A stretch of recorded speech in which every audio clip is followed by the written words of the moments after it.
হযরত ঈসা নবী হেঁটে হেঁটে উম্মত নিয়ে চলে গেলেন হামের কবরের পাশে। বিরাট বড় একটা টিলা, পাহাড়ের মতো জায়গা। ঈসা আলাইহিস সালাম পাশে দাঁড়ায় বললেন, কুম বিজনিল্লাহ, আল্লাহর হুকুমে হে মরা দাঁড়ায় যাও। ঠিক কিছুক্ষণ পরে দেখা গেল হযরত হাম আলাইহিস সালাম, নূহ আলাইহিস সালামের 4টা বেটা ছিল, হাম, সাম, ইয়াফেস, কেনান পানির মধ্যে ডুবে মারা গেল। 3টে বেটা বেঁচে রইল, হাম, সাম, ইয়াফেস। হামের বংশধর হলো আরবরা, সামের বংশধর হলো আপনার অনারবরা, আপনার এই ইউরোপ, আমেরিকা, এরপরে আমাদের বাংলাদেশ থেকে শুরু করে উপমহাদেশের মানুষটা হলো সামের বংশধর। আর ইয়াফেসের বংশধর হচ্ছে আফ্রিকার মানুষ, এবং ইয়াজুজ আর মাজুজ হলো ইয়াফেসের বংশধর। হযরত হাম ডাক দিয়ে বলতেছে, হুজুর, আপনি যখন কুম বিজনিল্লাহ বলে আমাকে ডাক দিলেন, আখিরাতের চিন্তা, হাসরের চিন্তায় আমার চুলগুলি সাদা হয়ে গেল।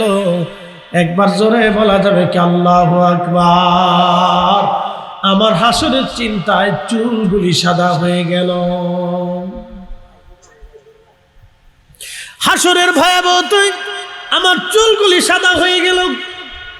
হাসরের চিন্তায় আমার চুলগুলি সাদা হলো। নবীজি বলেন, আমার উম্মতেরা রে শোনো, হাসরের মাঠ এত কঠিন হবে, সূর্য থাকবে মাথা বরাবর মাত্র 1.5 থেকে 2 মাইল মাথার উপরে। যে সূর্যটাকে আপনি আজ দেখেন বিরাট তাপ, এই সূর্যটা 200 কোটি ডিগ্রি সেলসিয়াস তাপমাত্রা। এই সূর্যটা 200 কোটি ডিগ্রি সেলসিয়াস তাপমাত্রা। এই সূর্যটা যদি পৃথিবীতে নিচে নামিয়ে দেওয়া হয়, সারা পৃথিবী পুরে সরকার হয়ে যাবে। হাসরের ময়দানের সূর্যটা থাকবে দুনিয়ার সূর্য থেকে 70 গুণ বেশি পরিমাণে, 70 গুণ বেশি পরিমাণে, 70 গুণ বেশি পরিমাণে তাপমাত্রা। ওই তাপের কারণে মানুষের শরীর পুড়ে ঝলসে যাবে না, ভিতর থেকে পুড়ে পুড়ে আসবে, ঘাম বের হয়ে কারো থুতনি পর্যন্ত ঘামে ডুবে যাবে মানুষ, কারো বুক পর্যন্ত ডুববে, কারো নাভি পর্যন্ত ঘামে ডুবে যাবে হাসরের মাঠ। নবীজি বলেন, আমার উম্মতেরা রে তৃষ্ণা এত পরিমাণে আসবে, কুকুরের জিহ্বা যেমন ঝুলে ঝুলে বের হয়ে যায়, মানুষের জিহ্বা ঝুলে বের হয়ে আসবে, কলিজা শুকিয়ে যাবে। হাউজে কাউসারের পানি ছাড়া আর কোনো পানি থাকবে না সেই দিন। হাউজে কাউসার ছাড়া আর কোনো পানি থাকবে না। আল্লাহ রসুল বলতেছেন, আমার উম্মত সেই দিন শুধুমাত্র আমাকে আল্লাহ হাউজে কাউসারের মালিকানা দিয়ে দেবে। আল্লাহ আমাকে হাউজে কাউসারের মালিকানা দিয়ে দিয়েছে। সেই দিন হাউজে কাউসারের পানি আমি আমার উম্মতদেরকে টেনে টেনে এনে আমি আমার উম্মতদেরকে আগে হাউজে কাউসারের পানি পান করাবো। একবার যাকে পানি পান করাবো, কিয়ামত পর্যন্ত একবার যারে পানি পান করাবো, জান্নাতে যাবার আগ পর্যন্ত পানির কথা মনে থাকবে না। একসাথে বলেন আল্লাহু আকবার। খুশি করার জন্য বাজার থেকে কিছু খাবার নিয়ে আসেন, অথবা দামি ভালো কিছু খেলনা টেলনা নিয়ে আসেন। এগুলি এনে সন্তানের সামনে দিয়ে তারপরে তারে খুশি করেন, আদর দেন, চুমা লাগান, আগে তারে উপহার দেন। উপহার দেওয়ার পরে সে খুশি হয়ে যায়, আনন্দিত হয়ে যায়। ঠিক আমার আল্লাহ কোরআনে তার রসুল, তার মেহবুবকে আমার আল্লাহ খুশি করলেন, আগে গিফট দিলেন। গিফটের নাম হাউজে কাউসার। ওগো নবী, নিশ্চয় আমি আল্লাহ আপনাকে কাউসারের মালিকানা দিয়ে দিলাম। একসাথে জোরে বলেন ইয়া রাসূলুল্লাহ। এই সূরা নাজিল হইল স্বপ্নে। কেমনে নাজিল হয়েছে? এই সূরা কিভাবে নাজিল হয়েছে? স্বপ্নে। স্বপ্নে, জিবরাইল দিয়ে না, স্বপ্নে। আল্লাহর নবী ঘুমিয়ে আছেন, ঘুম থেকে উঠার পরে নবী খুশি, হাস্যোজ্জ্বল, খুব হাসি খুশি। সাহাবায়ে কেরাম বলেন, ইয়া রাসূলুল্লাহ, এত হাসি খুশি কারণ কি? নবীজি আগে তো এরকম কখনো হাসেন নাই, এত খুশি খুশি আপনাকে মনে হয় নাই। আল্লাহর নবী ডাক দিয়ে বললেন, সাহাবীরা রে, আজকে আল্লাহ আমার জন্য একটা সূরা নাজিল করেছে, সূরা কাউসার। আল্লাহ বলেন, ইন্না আ'তাইনাকাল কাউসার। সাহাবীরা বলেন, হুজুর কাউসার কি? নবী বললেন, সেটা একটা জান্নাতের নদী। একসাথে বলবেন না মারহাবা? জান্নাতের নদী জাযাউহুম ইনদা রাব্বিহিম জান্নাতু আদনিন তাজরি মিন তাহতিহাল আনহার খালিদিনা ফিহা আবাদা।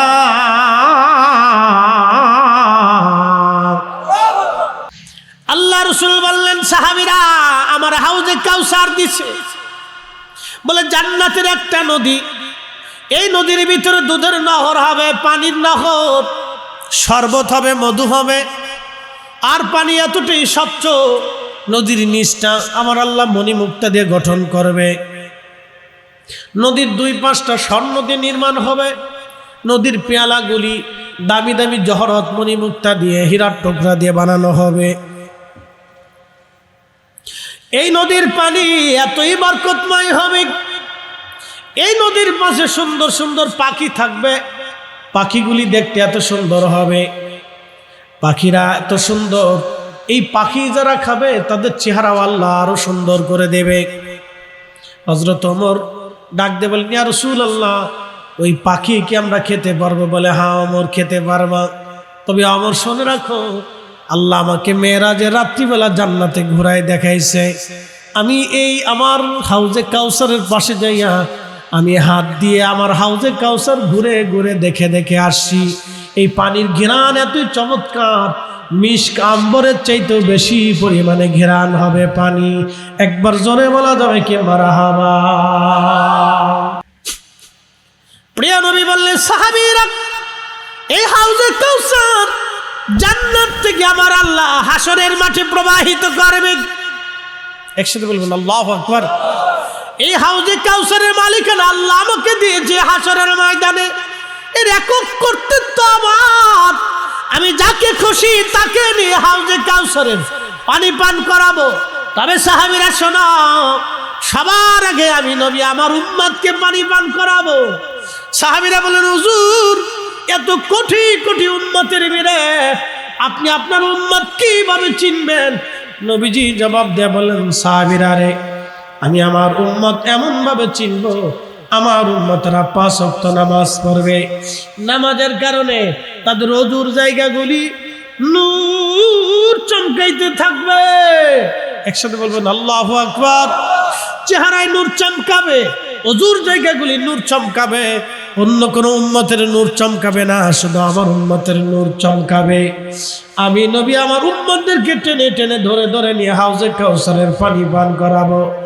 একবার যে পানি পান করবে, জান্নাতে যাওয়ার আগ পর্যন্ত পানির কথা মনে থাকবে না। তো জান্নাতের হাউজে কাউসারের পানি কারা পাবে? এরপরে আল্লাহ বলেন, ফাসাল্লি রাব্বিকা ওয়ানহার। নবী গো, আপনার উম্মতকে বলেন তারা যেন নামাজ পড়ে এবং কুরবানি করে। একবার জোরে বলা যাবে কি মারহাবা। প্রিয় মহেশখালীবাসী খুব মনোযোগ দিবেন। এই জন্য হাউজে কাউসারের পানি আমাদের বড় দরকার। প্রথমত আপনাকে ঈমান বিশুদ্ধ নিতে হবে, আকাইদা আহলে সুন্নাত ওয়াল জামাত। দ্বিতীয়ত আপনাকে নামাজি হতে হবে এবং আল্লাহর জন্য সব করা লাগবে। যদি করতে পারেন তাহলে আশা করা যায় হাউজে কাউসারের পানি নসিবে মিলবে, নতুবা হাউজে কাউসারের পানি নসিবে হবে না। আমি এখান থেকে চলে গেলাম, চলে যাই, হাসরের মাঠ কত বড় হবে। আল্লাহ কোরআনে বললেন, তা'রুজুল মালাইকাতু ওয়ার রূহু ইলাইহি ফি ইয়াউমিন কানা মিকদারুহু 50 আলফা সানা। দুনিয়ার 50,000 বছর, এক এক সেকেন্ড করে 60 সেকেন্ড 1 মিনিট, এক এক মিনিট করে 60 মিনিট একটা ঘন্টা, এক একটা ঘন্টা করে 24 ঘন্টায় দিন ও রাত। 24 ঘন্টার দিন ও রাতের 65 বছরে 365 দিনে একটা বছর হয়। এক এক বছর করে 50,000 বছর। যত বড় হবে হাসরের একটা দিন হবে তত বড়, হাসরের একটা দিন হবে তত বড়, হাসরের একটা দিন হবে তত বিরাট। সেই দিনের 500 বছর আগে গরিবরা জান্নাতে চলে যাবে। একসাথে বললেন না আল্লাহু আকবার? না না, হয় না, আরো জোরে জোরে জোরে। সেই দিনের 500 বছর আগে, কত বছর? তাহলে 500 বছরে 50,000 বছর দিয়ে গুণ দিয়ে দেখেন দুনিয়ার কত লক্ষ কোটি বছর হয়। সেই দিনের 500 বছর আগে ধনীদের চাইতে গরিবরা জান্নাতে হাসতে হাসতে চলে যাবে। একসাথে বলবেন আল্লাহু আকবার। না না, জোরে বলেন, জোরে বলেন। অনেকে বলে হুজুর আমার যদি ধনী বানাইতো আমি এত দান করতাম, মক্কায় যাইতাম, মদিনায় যাইতাম, আমি এত এত কিছু করতাম। আমি মনে করি না, গরিব বানাই আল্লাহ আপনার জান্নাতের সার্টিফিকেট বুঝাইছে। ধনী বানাইলে আপনি অহংকারী হয়ে যাইতে পারতেন। ঠিক আছে না? বিশ্ববিখ্যাত একজন আল্লাহর ওলি, তার নাম মালিক ইবনে দিনার আল ইরাকি বসরি রহমাতুল্লাহ আলাইহি। ওনার জীবনের একটা ঘটনা শোনাবো। একদিন তিনি ওয়াজ করতেছিলেন। ওয়াজ করার সময় মালিক ইবনে দিনার রহমাতুল্লাহ আলাইহিকে এক লোক প্রশ্ন করলো, মালিক, কয়েক বছর আগে আমি তোমাকে মদ পাই দেখেছিলাম, মদ খাইতে দেখেছিলাম। মালিক, হঠাৎ করে তোমার এই পরিবর্তন কি করে হলো বলো? মালিক ইবনে দিনার আল ইরাকি বসরি রহমাতুল্লাহ আলাইহি সেই দিন ডাক দিয়ে বললেন, দেখো হে আল্লাহর বান্দা, আমি আগে মদ পাইছিলাম, আমি নেশা করতাম, কিন্তু একটা ঘটনা আমাকে পরিবর্তন করে দিয়েছে। শোনো, আমি ছিলাম ইরাকের বসরার ট্যাক্স আদায়কারী, অনেক অর্থের মালিক ছিলাম। আমি খাজনা আদায় করতাম, আমি অনেক অর্থের মালিক ছিলাম। আমার একটা ছোট্ট মেয়ে ছিল। আমি রাত্রিবেলা যখন মদ পান করতাম, মেয়েটা এসে তার ছোট্ট হাত দিয়ে মদের বোতলগুলি ফেলে ফেলে দিত। আমার কাছে খুব ভালো লাগতো। একদিন লাইলাতুল বারাত, কোন কোন বর্ণনা আসে কদরের রাত্রিবেলা আমি মদ পান করতেছিলাম। কিন্তু মদ পান করা অবস্থায় আমি সেই দিন কেঁদে ফেললাম। এই জন্য কেঁদে ফেললাম, মাত্র 3 মাস আগে আমার মেয়েটা দুনিয়ার থেকে কবরে চলে গেছে। আমি আমার কলিজার টুকরা মেয়েটাকে বড় ভালোবাসতাম। মেয়েটা আমাকে ছাড়াও কখনো থাকতো না। রাত্রিবেলা ঘুমিয়ে পড়লাম মদ পান করা অবস্থায়। ঘুমিয়ে পড়ার পরে আমি স্বপ্ন দেখলাম হাসরের মাঠ কায়েম হয়ে গেছে, বিরাট বড় মাঠ কায়েম হয়ে গেছে। বিরাট এই মাঠ কায়েম হয়ে যাওয়ার পরে আমি লক্ষ্য করলাম, বিরাট বড় মাঠ কায়েম হয়ে যাওয়ার কারণে সারা হাসরের মাঠ শুধু কান্নার রোল, মানুষ দৌড়াদৌড়ি করে। আম্মা জান আয়েশা বলেন, ইয়া রাসূলুল্লাহ, ইয়া হাবিবাল্লাহ, হাসরের ময়দানে মানুষ কি হালত থাকবে? নবী বলেন, আয়েশা রে, হাসরের ময়দানে সবাই বস্ত্রহীন থাকবে, কারো পরনে কোনো বস্ত্র থাকবে না, কাপড় থাকবে না। বলে হুজুর, মহিলারাও কি বস্ত্রহীন থাকবে? আম্মাজানকে নবীজি বলেন, হ্যাঁ আয়েশা রে, মহিলারাও বস্ত্রহীন থাকবে। আম্মাজান বলেন, ইয়া রাসূলুল্লাহ, তাহলে মহিলাদের উপায় কি? আম্মাজানকে নবী বলেন, আয়েশা রে, তুমি শুনে রাখো, হাসরের ময়দানে এত কঠিন হবে, কেউ কারো চেহারার দিকে তাকানোর মতো সময় পাবে না, কেউ কারো দিকে তাকানোর কোনো সময় পাবে না রে আয়েশা। মালিক ইবনে দিনার বলেন, হাসরের মাঠ কায়েম হয়ে গেছে, সারা হাসরের মধ্যে কান্নার রোল। এত কঠিন পর্যায়ে আগুন জ্বলতেছিল, লিলিহান শিখা আগুন জ্বলতেছে। এমন সময় দেখলাম একটা মস্ত বড় সাপ আমাকে ধাওয়া করলো। আমি ওই সাপ থেকে বাঁচার জন্য দৌড়াইতে লাগলাম, কিন্তু সাপ আমার পিছু ছাড়ে না, খুব করে আমাকে তাড়া করলো ধরার জন্য। আমি সাপ থেকে বাঁচার জন্য দৌড়াইতেছিলাম। দৌড়াইয়া দৌড়াইয়া আমি বহু দূরে যায় দেখলাম এক বৃদ্ধ বসে আছে। বৃদ্ধখানা বসে থাকা অবস্থায় আমি বৃদ্ধের কাছে যা বললাম, হে আল্লাহর বান্দা, তুমি আমার সাহায্য করো, এই সাপ আমাকে তাড়া করতেছে, আমার এখন উপায় নাই। তখন ওই বৃদ্ধ ডাক দেয়া বলল, মালিক, আমি বড় দুর্বল, আমি বড় হীন, আমি কেন দুঃখহীন, তোমাকে সাহায্য করার মতো শক্তি আমার কাছে নাই, তুমি অন্য কোথাও সাহায্য প্রার্থী হও। মালিক ইবনে দিনার বলেন, আমি হাসরের মাঠে দৌড়াচ্ছি, দেখলাম আগুন আর আগুন, জাহান্নামের আগুনের ভিতরে পড়িয়া মানুষ হাওমাও করে কাঁদতেছে, চিৎকার চারপাশ দিয়ে ভেসে আসতেছে। আমি পাগল পারা হয়ে গেলাম। এই সাপটা আমাকে দাবড়াইতে লাগলো, আমার দাবড়াইয়া দাবড়াইয়া তারায়া তারায় নিয়ে গেল সুন্দর মনোরম একটা সুন্দর প্রাসাদ, জান্নাতের প্রাসাদ। এই জান্নাতের প্রাসাদের মধ্যে ছোট্ট ছোট্ট বাচ্চারা খেলাধুলা করতেছিল। আমি এই প্রাসাদের দিকে দৌড়াচ্ছি, প্রাসাদের প্রহরী এক ফেরেশতা ডাক দিয়ে বলতেছে, আমাদের প্রাসাদের দিকে একজন লোক দৌড়ায় আসতেছে আত্মরক্ষা করার জন্য, তার কোনো আমানত বুঝি এই প্রাসাদের মধ্যে আছে। হে বাচ্চারা, তোমরা তাড়াতাড়ি প্রাসাদ থেকে বের হয়ে লোকটাকে সাহায্য করো। আমি দৌড়াইয়া দৌড়াইয়া প্রাসাদের দিকে যাইতেছিলাম।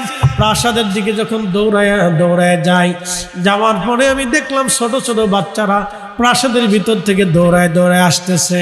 আমি দেখি এই বাচ্চাদের মধ্যে আমার সেই ছোট্ট মেয়েটাও আমার দিকে দৌড়ায় আসে। আমি আমার বাচ্চাটাকে দৌড়ে আসার পরে আমি তাকে কোলে নিলাম, বাচ্চাটা আমাকে জড়িয়ে ধরলো। ইতিমধ্যে সাপ আমার কাছে চলে আসছিল। এই বাচ্চাটা সাপটাকে থাবা মারতে গেছে, ধরতে গেছে, সাপটা পালিয়ে চলে গেল। বাচ্চাটা আমার কোলের মধ্যে বসে গেল। আমার মেয়েটা কোলের মধ্যে বসিয়া আমার চুমা খাইতে লাগলো। আমি আমার বাচ্চাটাকে চুমা খাইতে লাগলাম। আমার দাড়ি ধরে বলতেছিল, আব্বু তোমার এখনো কি সময় হয় নাই, তুমি খারাপ থেকে ফিরে আসবা? আব্বাজান তোমার এখনো কি সময় হয় নাই, তুমি জান্নাতের দিকে আসবা? আব্বাজান তোমার এখনো কি সময় হয় নাই, তুমি আল্লাহর দিকে ফিরে আসবা?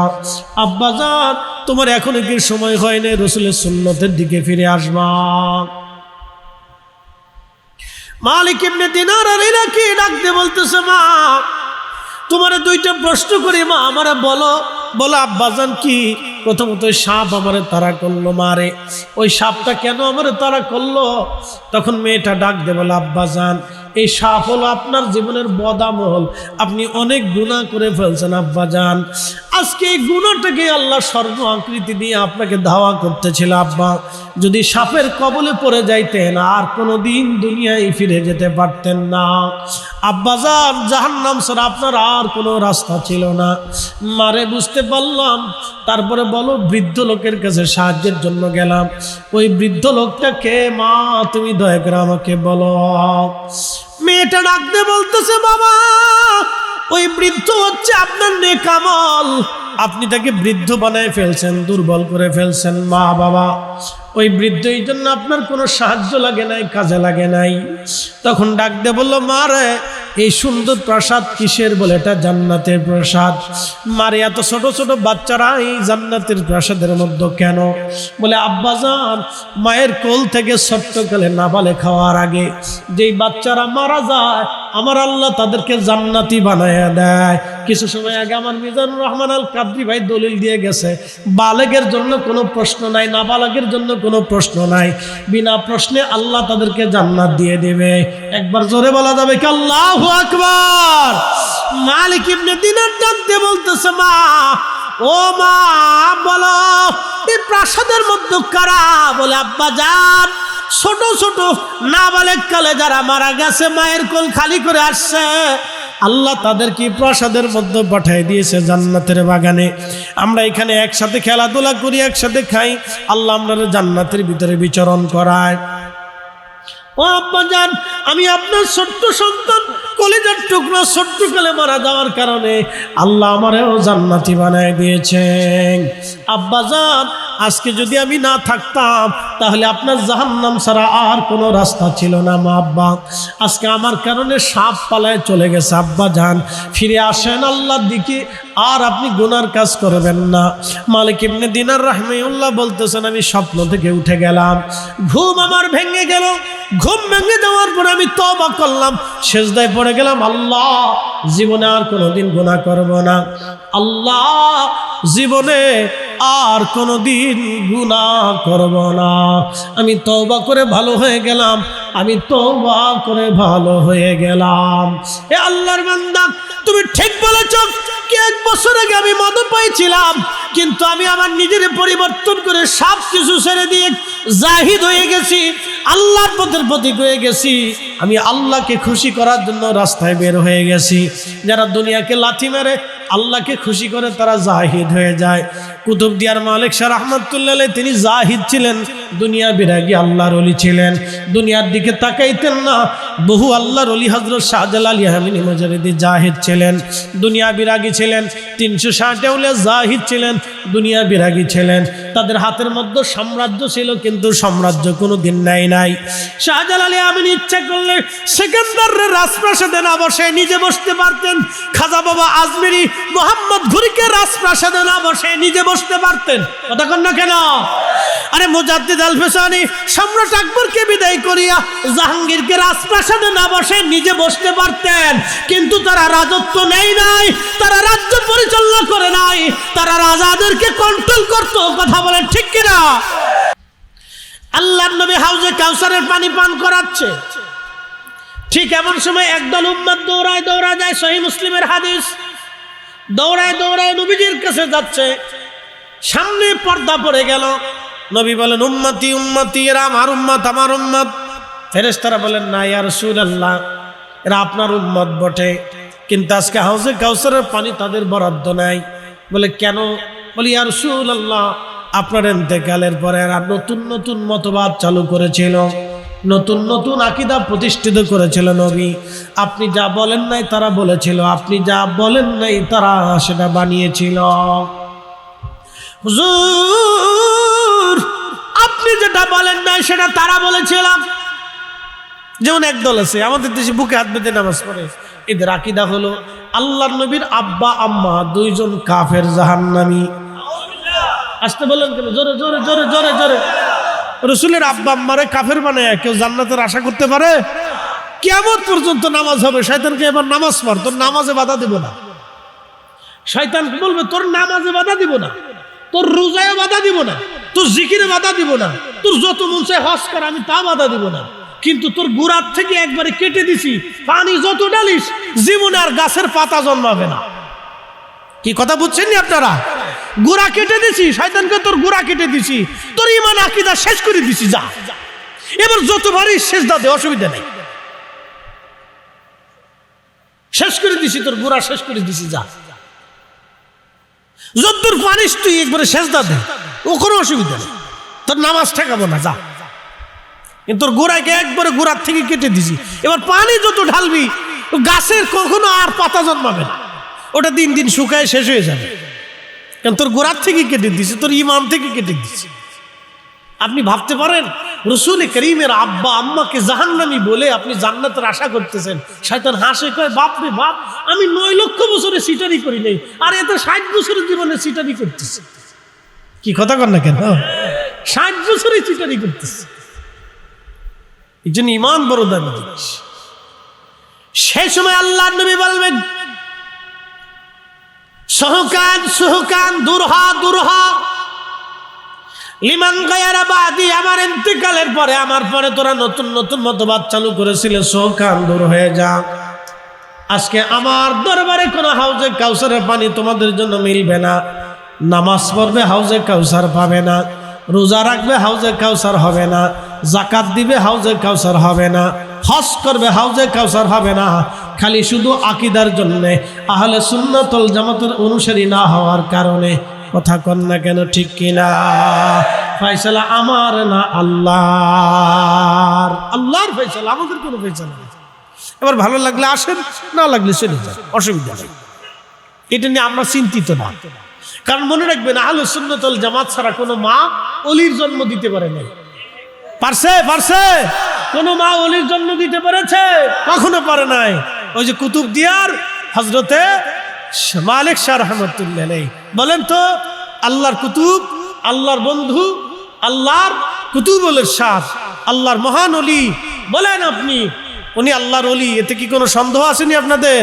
হ্যাঁ, সন্দেহ আছে? শাহজালাল ইয়ামানি আল্লাহর ওলি সন্দেহ আছে? 360 আউলিয়া আল্লাহর ওলি সন্দেহ আছে? কাদেরিয়া, চিশতিয়া, নকশবন্দিয়া, মুজাদ্দিদে বহু আল্লাহর ওলি ঘুমিয়ে গেছেন, সন্দেহ আছে? কোনো সন্দেহ নাই। তারা সবাই আহলে সুন্নাত ওয়াল জামাতের অনুসারী ছিলেন, এবং তারা আহলে সুন্নাত ওয়াল জামাত এদেশে উপহার দিয়ে গেছে। আরে বুকে হাত বেঁধে নামাজ পড়াটা যদি জরুরি হতো, তাহলে শাহজালাল ইয়ামানি মুজাররিদি 360 আউলিয়া এদেশে বুকে হাত বাঁধায়া নামাজ পড়াইয়া প্রতিষ্ঠিত কইরা শিখাই দিয়ে তারপরে চলে যাইতেন। উন্না যেহেতু নাবির নিচে শিখাইছে, এটাই অরিজিনাল। কথা কন না, ঠিক কিনা? এটা অরিজিনাল ট্রান্সফার না। আর এখন আমরা যেটা জোর করে পড়াইতে চাচ্ছি সব ডুপ্লিকেট। এর ভিতর ভেজাল আছে, এর ভিতর রাজনীতি আছে। কি কথা কন না কেন? এর ভিতর কি আছে? রাজনীতি ঢুকছে, রাজনীতি আছে এটার ভিতরে, রাজনীতি আছে। হাসান বসরি রাহমাতুল্লাহ আলাইহি তিনি বন্ধুর সাথে রোম গেলেন ব্যবসা করার জন্য।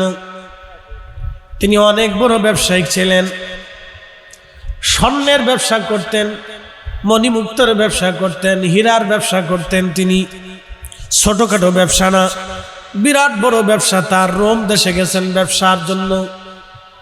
রোম সাম্রাজ্যে যাওয়ার পরে তিনি সোনা দানা ব্যবসা বাণিজ্য মোটামুটি করলেন, ভালো লাভ হলো।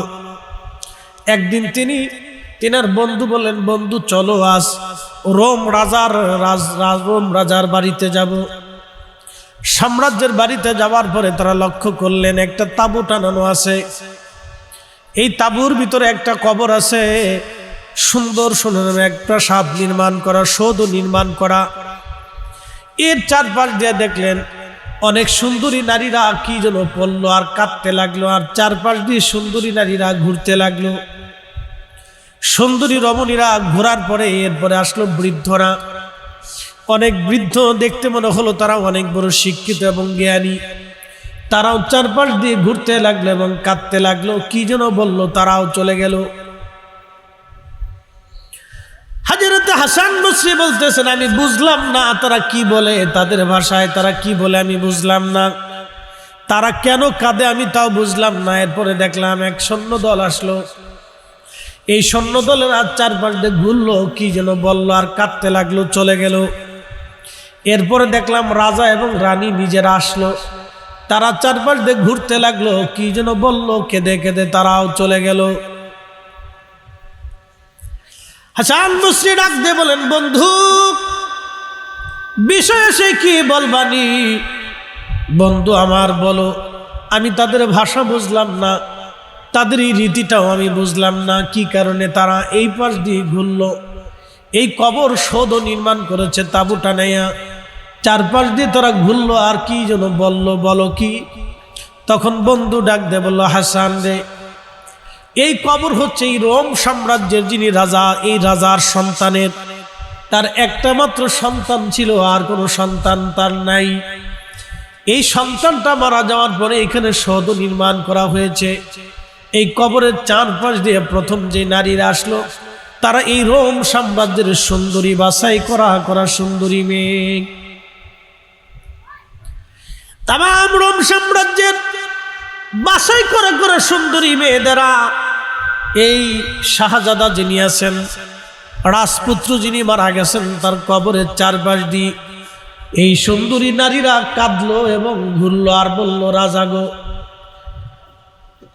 রাজপুত্র গো, যদি সৌন্দর্য দিয়ে তোমাকে পৃথিবীতে বাঁচিয়ে রাখা যাইত, তাহলে আমরা রোম সাম্রাজ্যের সেরা সুন্দরীরা তোমাকে আমাদের সৌন্দর্য দিয়ে হলো তোমাকে বাঁচানোর চেষ্টা করতাম। কিন্তু তোমাকে এমন এক মালিক নিয়ে চলে গেছে, যার কাছ থেকে আমাদের সৌন্দর্য দিয়ে তোমাকে ফিরিয়ে রাখা সম্ভব না। চিৎকার মেরে জোরে বলেন আল্লাহু আকবার। রাখা কি সম্ভব? সম্ভব না। এবার বন্ধু ডেকে বলতেছি, হাসান বন্ধুরে, এরপরে যেই দল আসলো, তারা এই রোম সাম্রাজ্যের সবচেয়ে বড় জ্ঞানী, গুণী, দার্শনিক, ডাক্তার, বড় বড় কবিরাজ, বড় বড় চিকিৎসক আসছে, অনেক বড় বড় মেধাবী জ্ঞানী গুণীরা আসছে, তার সাধু সন্ন্যাসী এবং এই রোম সাম্রাজ্যের বড় বড় গির্জার পাদ্রী যারা আছে, পোপ থেকে শুরু করে সব বড় বড় গির্জার পাদ্রীরা, বড় বড় ধার্মিক জ্ঞানী গুণীরা চারপাশ দিয়ে ঘুরলো আর বলল, আরে রাজপুত্র, যদি জ্ঞান আর মেধা দিয়ে তোমাকে জীবিত দুনিয়াতে রাখা যাইতো, তাহলে আমরা আমাদের সমস্ত জ্ঞান আর মেধাগুলি খাটাইয়া তোমাকে দুনিয়াতে বাঁচিয়ে রাখার চেষ্টা করতাম। কিন্তু তোমাকে এমন এক মালিক নিয়ে চলে গেছে, যার হাত থেকে জ্ঞান আর মেধা দিয়ে বাঁচানো সম্ভব হলো না। এরপরের গ্রুপ রোম সাম্রাজ্যের বাছাই করা সেনা দল, সেনা সদস্য যারা কমান্ডো যোদ্ধা, একেবারে সেনাবাহিনীর মধ্যে সবচেয়ে মারাত্মক যোদ্ধা, যারা সর্বপ্রশিক্ষণ দিয়ে যাদেরকে যুদ্ধবিদ্যায় পারদর্শী করা হয়, এদেরকে কমান্ডো সেনা বলা হয়। এই কমান্ডো সৈন্যরা চারপাশ দিয়ে ঘুরতে লাগলো আর বলতে লাগলো, রাজপুত্র, যদি আমাদের রণকৌশল দিয়ে যদি তোমাকে জীবিত রাখা সম্ভব হতো, রাজপুত্র গো, আমরা আমাদের সমস্ত সমর কৌশল দিয়ে তোমাকে জীবিত রাখার চেষ্টা করতাম, কিন্তু এমন এক মালিক তোমাকে নিয়ে চলে গেছে যার হাত থেকে রণকৌশল দিয়ে বাঁচানো আমাদের পক্ষে সম্ভব না। হাসান বসরি রহমাতুল্লাহ আলাইহি আরো চিন্তায় পড়ে গেলেন, হ্যাঁ কথা তো সত্য। তারপরে রাজার রানী, সম্রাটের সম্রাজ্ঞী দুইজনে আসলেন। দুইজনে আসার পরে দুইজনে চারপাশ দিয়ে ঘুরলো আর বলল, কলিজার টুকরা সন্তান আমার, যদি এই রোম সাম্রাজ্যের সবকিছু দিয়ে হলেও যদি তোমাকে জীবিত রাখা যাইতো, তাহলে আমি রাজা এবং আমি সাম্রাজ্যী, আমরা আমাদের কলিজার টুকরা সন্তানকে জীবিত রাখার চেষ্টা করতাম। বেটারে, আমরা সমস্ত সম্পদ দিয়ে হলেও, সাম্রাজ্য দিয়ে হলেও তোমাকে জীবিত রাখার সুযোগ নেই। তোমাকে এমন এক রাজা নিয়ে চলে গেছেন যে রাজার কাছ থেকে কাউকেই ফিরিয়ে রাখা যায় না। চিৎকার মেরে জোরে বলেন আল্লাহু আকবার। হাসান বসরি ডাক দিয়ে বলে, বন্ধু, স্বর্ণের ব্যবসা ছেড়ে দিলাম। মারহাবা কর। কিসের ব্যবসা ছাড়লাম? স্বর্ণের ব্যবসা ছেড়ে দিলাম, রূপার ব্যবসা ছেড়ে দিলাম, মণিমুক্তার ব্যবসা ছেড়ে দিলাম। বন্ধুরে, সবকিছু দিয়ে যেহেতু পৃথিবীতে থাকার আর সুযোগ নাই, তাহলে দুনিয়ার ব্যবসা ছেড়ে দিলাম। আজকে থেকে আমি আল্লাহর ব্যবসা শুরু করব, দুনিয়ার ব্যবসা আর করব না। বন্ধুরে, সোনা দ্বারা সব তোরে দিয়ে দিলাম, আমি আখিরাতের সোনা দ্বারা জোগাড় করার জন্য আজকে থেকে আল্লাহর পথে বের হয়ে গেলাম। হাসান বসরির জীবন পরিবর্তন হয়ে গেল, আল্লাহর পথে বের হয়ে গেল। একবার জোরে বলা যাবে কি মারহাবা। প্রিয় উপস্থিতি, মনোযোগ দিবেন। মানুষ তো অবশ্যই মারা যাবে। ওমা তাদরি নাফসুম বিআইয়ি আরদিন তামুত, কোন জায়গা, কোন হালতে, কোন অবস্থায় মানুষ মারা যাবে মানুষ জানে না। কখন, কোন হালতে, কোন জায়গায় মানুষ মারা যাবে মানুষ জানে না। মানুষ জানে না কখন মারা যাবে। কবরে তো তার যেতেই হবে, কবরে তোর যাওয়াই লাগবে। কবর থেকে বাঁচার আর কোনো রাস্তা নাই, কবরে তাকে যেতেই হবে। আমার আল্লাহ বলেন, আলহাকুমুত তাকাসুর হাত্তা যুরতুমুল মাকাবির।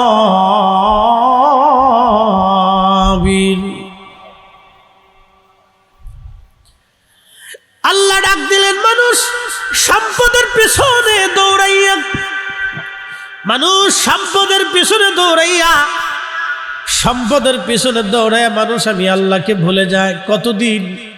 হাত্তা যুরতুমুল মাকাবির, কবর পর্যন্ত। এরপরে আর কোনো সুযোগ নাই। কবর পর্যন্ত সে চেষ্টা করে, কবরের পরে আর কোনো সুযোগ নাই।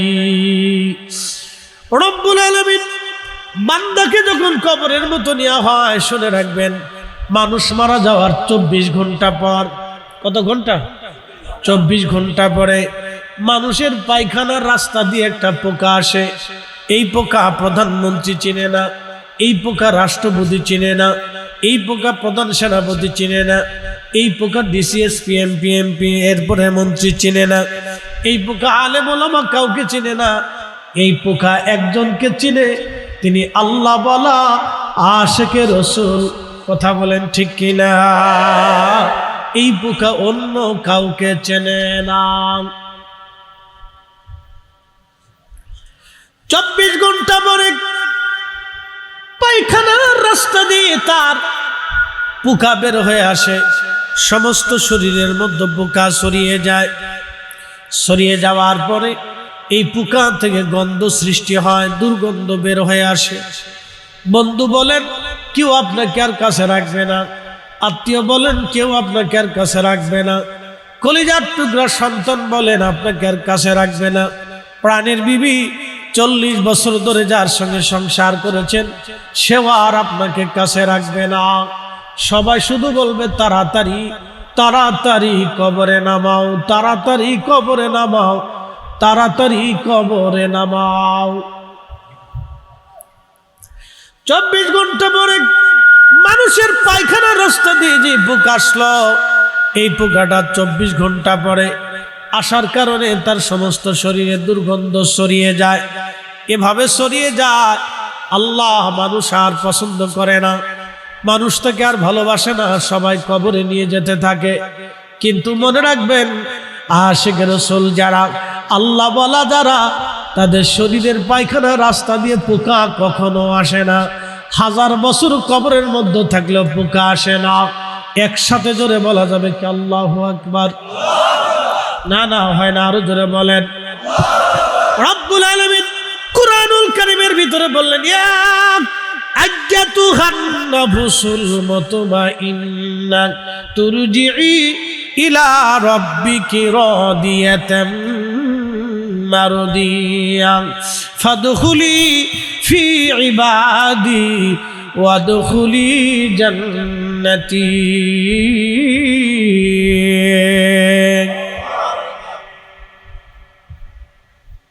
কি ব্যাপার, মাইকে শীষ দেখে একটু ঘোরাই দেবে, এটা একটু ঘোরাই দেয়,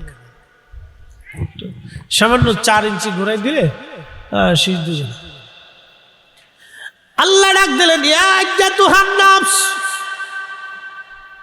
হে নফসে মুতমাইন্না, ইয়া আইয়াতুহান নাফসুল মুতমাইন্না, প্রশান্ত আত্মা, ইরজিই,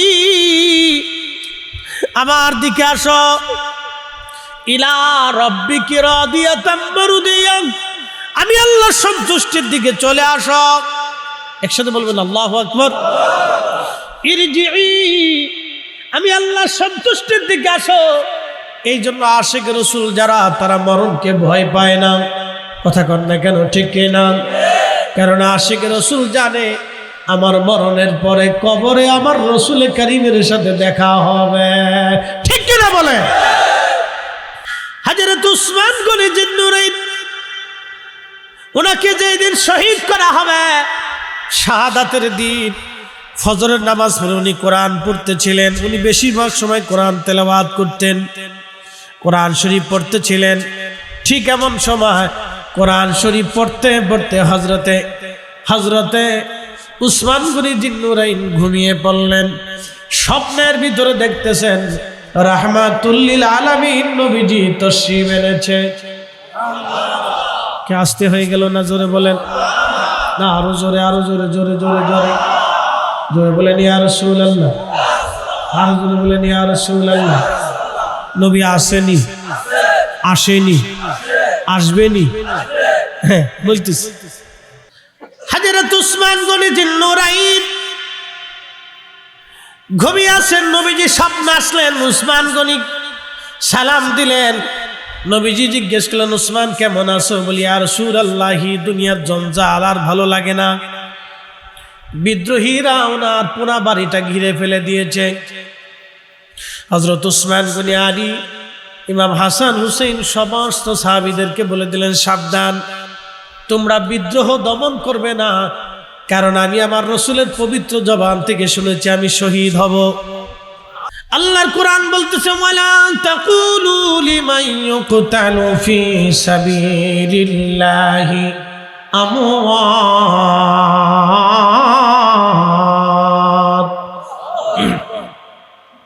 ওয়ালা তাকুলু, তোমরা বলিও না, লিমান ইউকতালু, তোমরা যারা নিহত হয়, মারা যায়, ফি সাবিলিল্লাহ, আল্লাহর পথে, ফি সাবিলিল্লাহ, আল্লাহর পথে যারা মারা যায়, তোমরা তাদেরকে মরা মনে মনে করিও না। বাল আহইয়াউ ওয়ালাকিন লা তাশউরুন,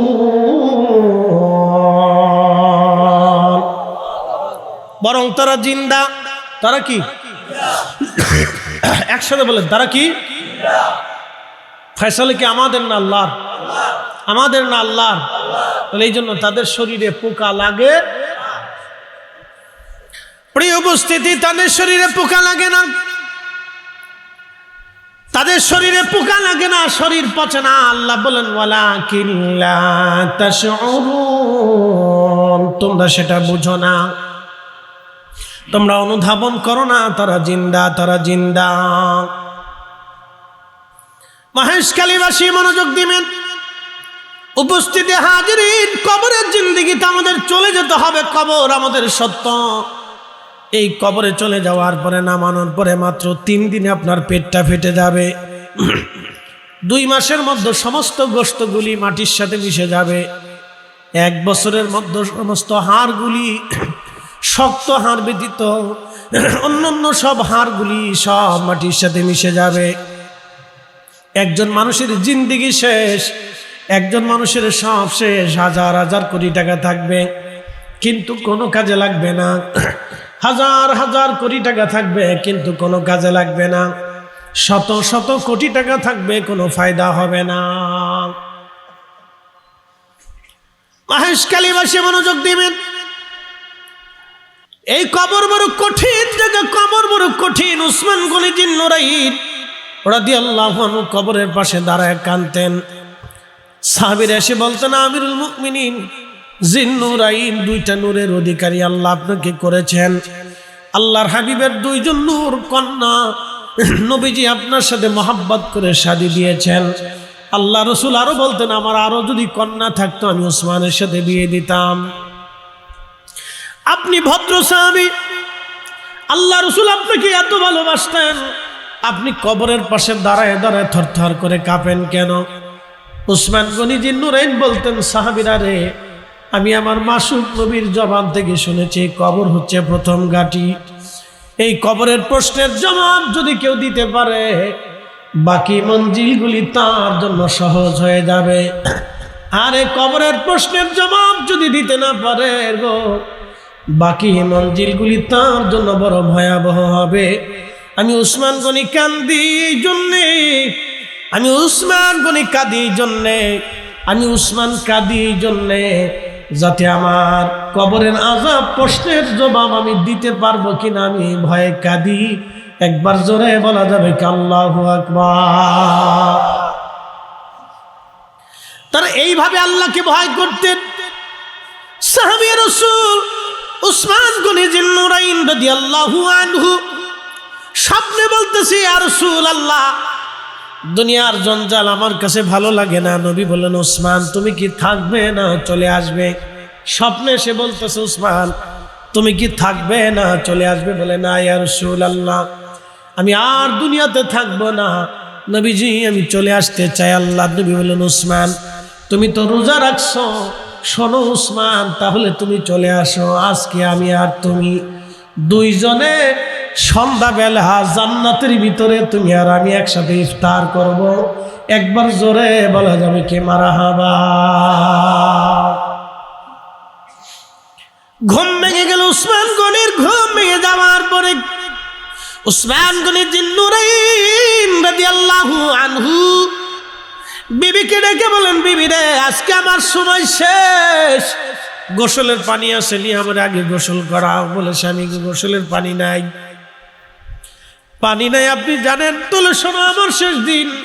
বলে, কি করে বলেন? বলে, আল্লাহ রসুল আমাকে স্বপ্নে এসেছেন, নবীজি বলে গেছেন আমি আর আল্লাহর হাবিব 2 জন জান্নাতে একসাথে ইফতার করব। বিবি, আর থাকার সুযোগ নাই, আজকে আমি শহীদ হয়ে যাব, আজকে আমার চলে যাওয়ার সময়। জোরে বলেন না ইয়া রাসূলুল্লাহ। এরা সাহাবী, এই জন্য আল্লাহ রসুল বলতেন, আল্লাহ আল্লাহ ফিয়া সাহাবী, আল্লাহ আল্লাহ ফিয়া সাহাবী। সাহাবীদের ব্যাপারে তোমরা আমার আল্লাহকে ভয় করো, সাহাবীদের ব্যাপারে তোমরা আমি আল্লাহ আমার আল্লাহকে ভয় করো। লা তাত্তাখিযুহুম গারাদাম মিন বাদি, আমার ইন্তেকালের পরে আমার কোনো সাহাবীর সমালোচনা করবে না, তাদেরকে গালি দেবে না, কষ্ট দেবে না, মন্দ বলবে না। ফামান আহাব্বাহুম ফাবিহুব্বি আহাব্বাহুম ওমান আবগাদানি ফাবিবুগদি আবগাদাহুম।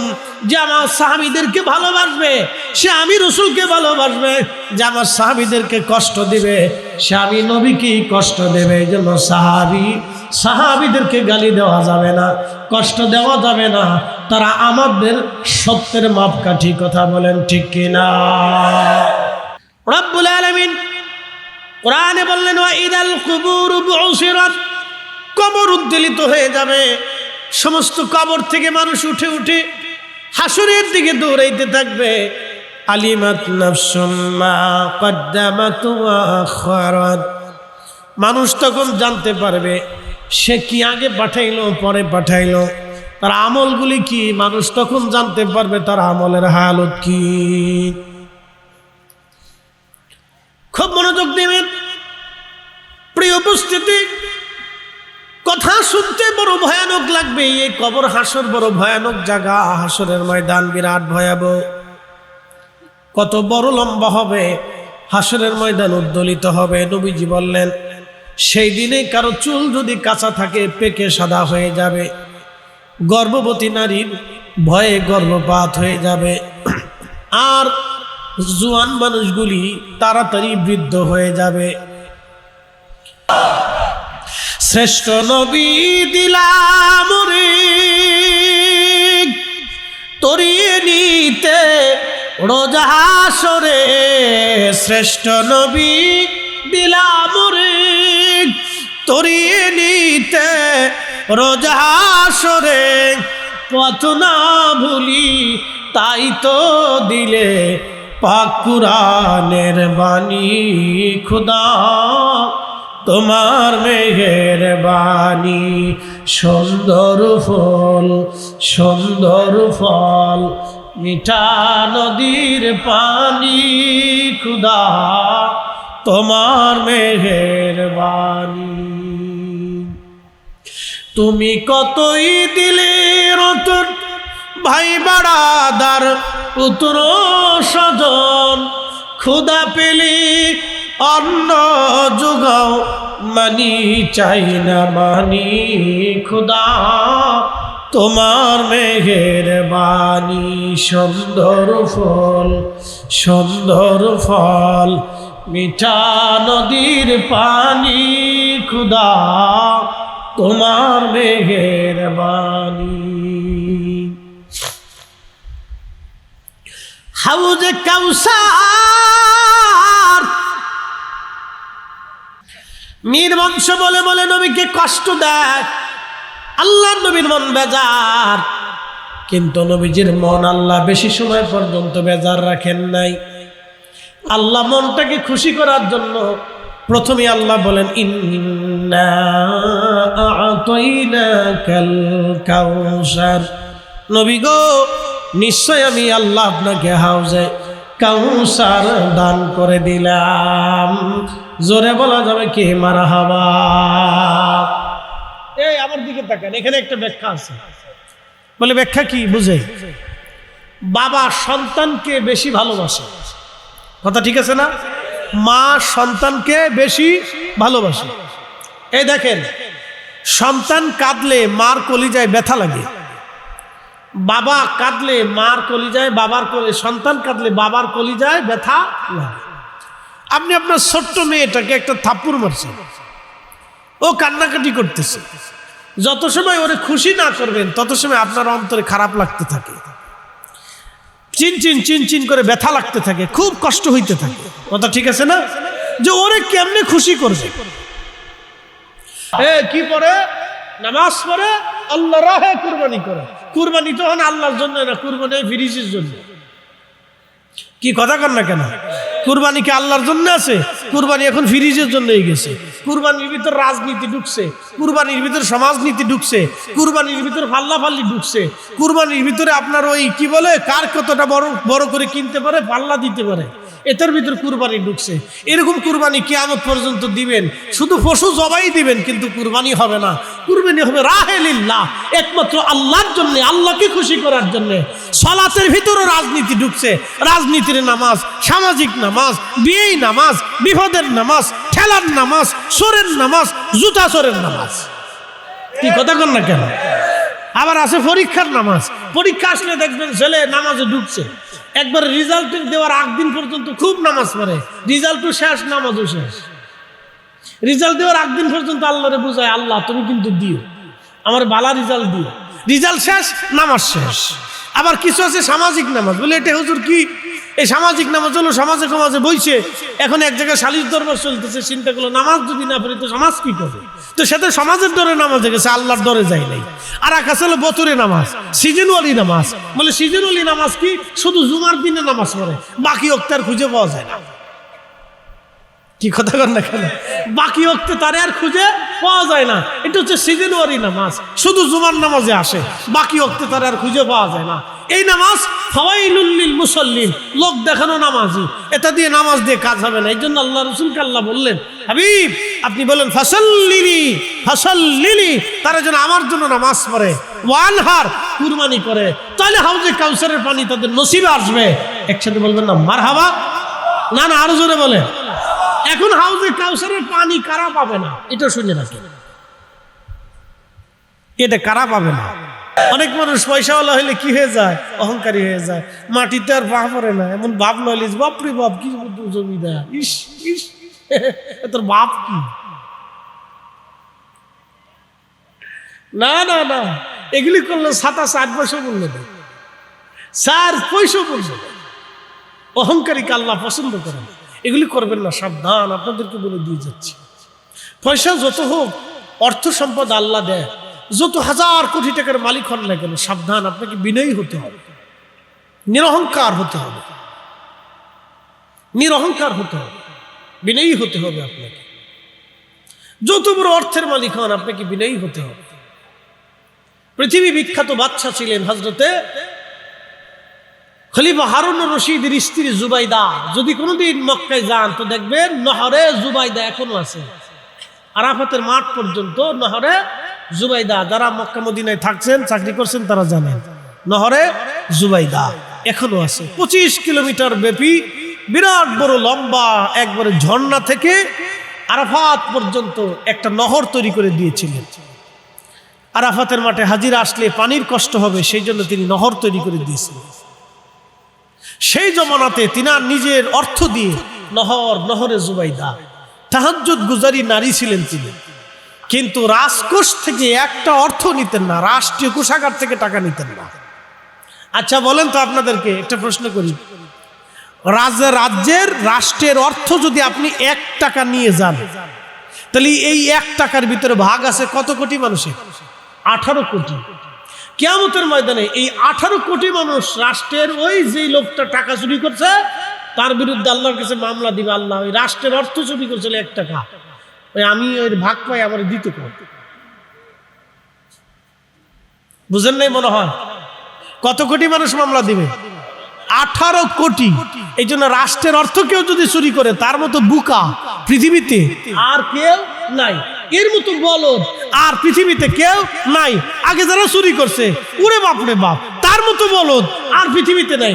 এখন যারা করবে তাদের মতো বলদ নাই, আগামীতে যারা করবে তাদের মতো বলদ নাই। কি কথা কন না কেন?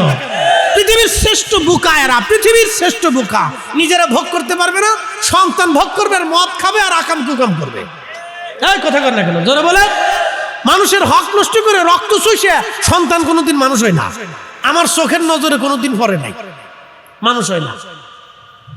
এরা বোতল সার মুড়ি দাও, বোতল সারে চিনছে, এইগুলো 2 সিট ডাইনে খাইয়া বাপের দুলাবাই কয়, মারে বিয়াই কয়, বিয়েন কয়। হ্যাঁ, বহুত আছে। আমি বসুন্ধরা থাকি তো আমি জানি কিভাবে কি হয় না হয়, সব আমার জানা আছে। সুখ নাই, আল্লাহর কসম করে বলি, কোনো শান্তি নেই, কোনো শান্তি নেই।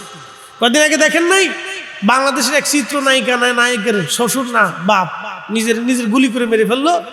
বুঝতে পারছেন কেন গুলি করছে?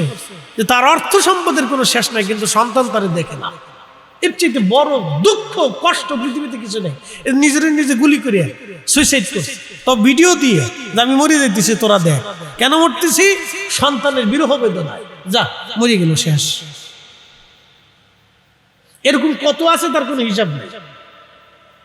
এই জন্য হালাল রুজি করবেন, 1 টাকা করেন হালাল করবেন, হালাল রেখে যাবেন, সন্তান মানুষ হবে, দোয়া করবে। হারাম খাওয়াই যাবেন, ওই সন্তান আপনার জন্য দোয়া করবে। হালালের জিন্দেগি গঠন করবেন।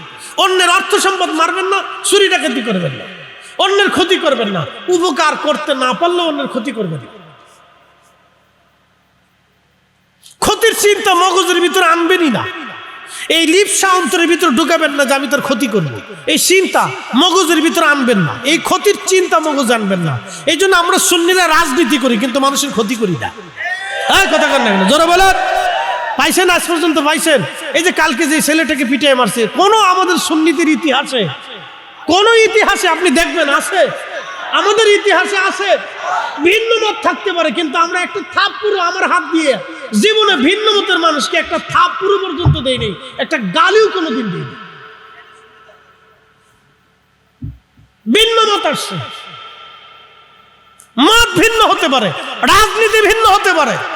তোমার যা খুশিতে তুমি রাজনীতিতে ভোট দাও, তোমার যেটা খুশি রাজনীতি করো, তোমার যেই মত চাইছে তুমি সেই মত নিয়ে যাও, অসুবিধা নেই। কিন্তু আমি তো তোমাকে আঘাত দিতে পারি না। কি কথা কন না কেন? এই কবে রাজনীতি ফিরে আসবে আমরা জানি না, কবে এদেশেই রাজনীতি ফিরে আসবে এটা আমরা জানি না। এ রাজনীতি আছে আমেরিকা, এ রাজনীতি আছে তুরস্ক, এ রাজনীতি আছে ইউরোপে, এ রাজনীতি খ্রিস্টানদের ভিতরে, এই রাজনীতি কাফেরদের ভিতরে চলে গেছে। আমরা মুসলমানরা এ সব হারায় ফেলছি। আমরা মুসলমানরা রসুলের আদর্শের ভিতরে নাই। ওলিরা যেই জন্য দেশে এসেছিলেন আমরা সেই আদর্শ বাস্তবায়ন করতে পারি নাই। কিন্তু আমরা সুন্নিরা কাউরে গালিও দেই না, কাউরে আঘাতও করি না, কাউরে একটা থাপ্পড় পর্যন্ত দেই না। কি কথা কন না? আমাদের ভিতরে এই রাজনীতি নেই। এই জন্য মানুষ মনে করে আমরা দুর্বল। মানুষ কি মনে করে? এটা দুর্বল, এটা কথাবার্তা কয় না, দুরান সাপের মতো করে থাকে। আমরা দুর্বল মনে করি, বুঝতে পারছো? বাঙালি জাতির স্বভাব হয়ে গেছে, ভদ্র মানুষে মনে করে দুর্বল। হ্যাঁ, রাস্তাঘাটে ভদ্রচিত ভাবে চলবেন, দুর্বল, বলদ বলদ কয়। বরিশালের নিচে গেলে কয় অগা, আর একটু উপরে আসলে কয় মগা। আমাদের ফরিদপুরে কয় বলদা, আর সিলেটে গেলে কয় সিদে। মানুষ একটাই, নাম ভিন্ন, অগা মগা বলদা সিদে। সেন্স নেই, কপালেরও সেন্স নেই। আমরা যদি ভালো মানুষ নির্বাচন করতাম তাহলে আমাদের কপাল এরকম হইতো না। কথা কন না কেন? আমরা যদি সৎ মানুষ নির্বাচন করতাম, সৎ মানুষকে প্রাধান্য দিতাম, তাহলে এদেশে সব জন্ম হতো। আমরা নির্বাচন করি চোরেরে, ডাকাতরে, সন্ত্রাসী। কি কথা কন না কেন?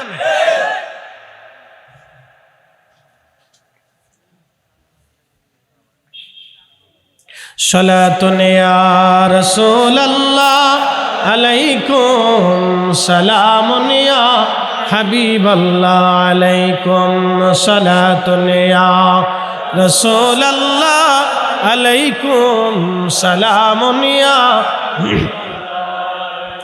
খবর লও ইয়া রাসূলুল্লাহ খবর লও मेरे मौला मेरे आका खबर लो सलातुन या रसूल अल्लाह अलैकुम सलामुन या हबीब अल्लाह अलैकुम अल्लाहुम्मा सल्ले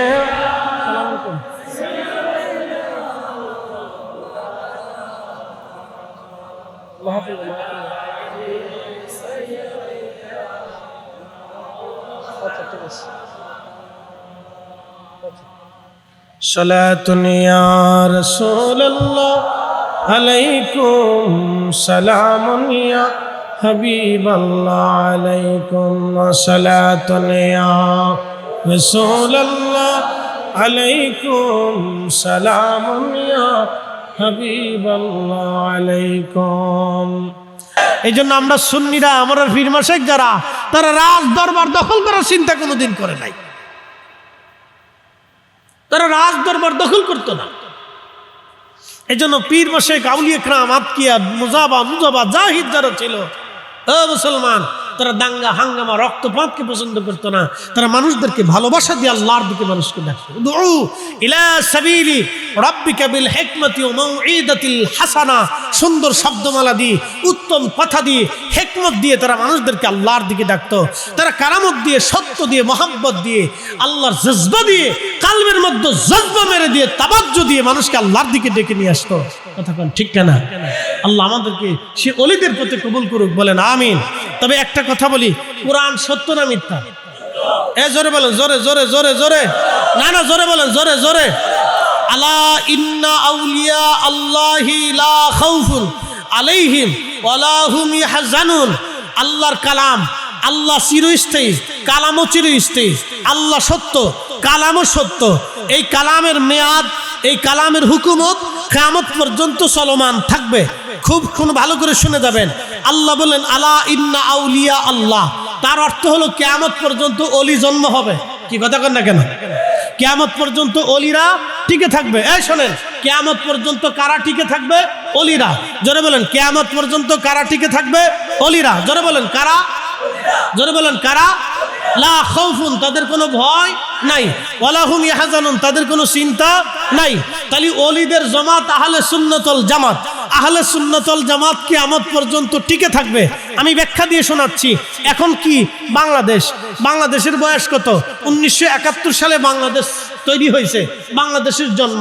71-এর আগে ছিল পাকিস্তান, পাকিস্তানের আগে ছিল ব্রিটিশ, ব্রিটিশদের আগে ছিল নবাবী, তার আগে ছিল মুঘল, তার আগে ছিল সালতানাত, সালতানাতেও অলি ছিল, মুঘলেও অলি ছিল, ব্রিটিশেও অলি ছিল, নবাবী আমলেও অলি ছিল, পাকিস্তান পিরিয়ডেও অলি ছিল, বাংলাদেশ আমলেও অলি আছে। 100 বছর পরে হয়তো বাংলাদেশ নাও থাকতে পারে, আমাদের স্বাধীনতা শেষ হতেও পারে, অথবা বাংলাদেশ বেড়ে আরো অনেকগুলি প্রদেশ হইয়া বাংলাদেশ আরো বিরাট হইতে পারে। কি কথা ঠিক আছে না? বাংলাদেশ আরো বিরাট হতে পারে। শুনলাম সাগরে বাংলাদেশের মতো আরো একটা দেশ ভেসে উঠতেছে। একসাথে কোন আল্লাহু আকবার। না জোরে জোরে জোরে বলেন, জোরে জোরে। বাংলাদেশের মতো আর একটা অঞ্চল ভেসে উঠতেছে সাগরের নিচে। এটা এখন দৃশ্যমান, শুধু ওপরে উঠতে বাকি আছে। কোন সময় উঠে যাবে আমরা জানি না। এই যে আপনারা দেখেন, আপনাদের সেন্ট মার্টিন, আজ থেকে 400 বছর আগে একটা ভূমিকম্প হয়েছিল। ওই ভূমিকম্প দিয়ে সেন্ট মার্টিন তৈরি হয়েছে। ভূমিকম্প হওয়ার কারণে এই সেন্ট মার্টিন 10 হাত উপরে উঠে গিয়েছিল। শুনে রাখেন, সেন্ট মার্টিন ইতিহাস। 500 বছর আগে সেন্ট মার্টিনের কোনো অস্তিত্ব ছিল না। 400 বছর আগে এটা সৃষ্টি হয়েছে। বাংলাদেশের পরে আরেকটা বাংলাদেশ তৈরি হচ্ছে সাগরের ভিতরে। কোন সময় এটা ভেসে উঠবে আমরা জানি না। বাংলাদেশ আরো বড় হবে, অথবা স্বাধীনতা শেষও হতে পারে, অথবা বিরাট কয়েকটা দেশ মিলে একটা প্রদেশও হতে পারে। কথা ঠিক কিনা? কিন্তু শুনে রাখবেন, রাজনীতি পরিবর্তন হতে পারে। এখন বাংলাদেশে যত রাজনৈতিক দল আছে, 100 বছর পরে রাজনৈতিক দল থাকবে না। কারণ 100 বছর আগে এগুলি ছিল না। 100 বছর পরে রাজনৈতিক দল থাকবে না। কিন্তু 100 বছর আগে, 200 বছর আগে, 500 বছর আগে কাদেরিয়া ছিল, চিশতিয়া ছিল, নকশবন্দিয়া ছিল, মোজাদ্দিদিয়া ছিল।